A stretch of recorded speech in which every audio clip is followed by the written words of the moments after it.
И тази новогодишна нощ в България не мина без трагични инциденти. При пожар след младежки купон в пернишкото село Студена 20-годишно момче загина, а други 3 бяха ранени. Пламъците тръгнали от камина, до която заспал загиналият Виктор Станимиров. За драмата разказват Асен Иванов и операторът Иво Иванов. На 28 декември тази вила в село Студена се превръща в място за новогодишния купон и веселие. Поне до днес сутринта, когато пламъци обхващат барбекюто, издигнато до самата вила.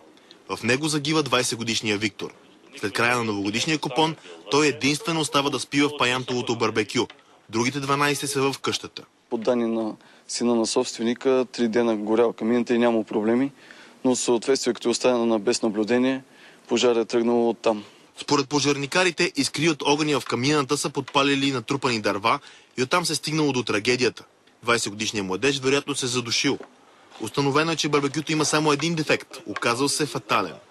Има изградено барбекю, което е, близнак на съществуващо, което е изгоряло. И по него камината изглежда обезопасена, но няма съответно преграда, която да затваря основния вход, който е за зареждане на камината. Тя е открита. От барбекюто пламъците обхващат стената на къщата. Тогава 12-те човека, които са в нея, усещат дима и започват да се евакуират в паника. Проблема е, че единственият изход е в пламъци. В паниката при евакуацията с 35% изгаряне по лицето е 20-годишно момче, а 18-годишно момиче е обгорено по лицето и двете ходила.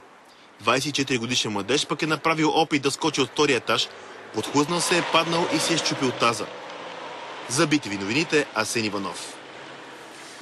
Има и хора пострадали от пиратки по новогодишните празници. В здравните заведения са помогнали на хора с наранени крайници и очи. Лекарска помощ са потърсили жертви на масови побои след напивания.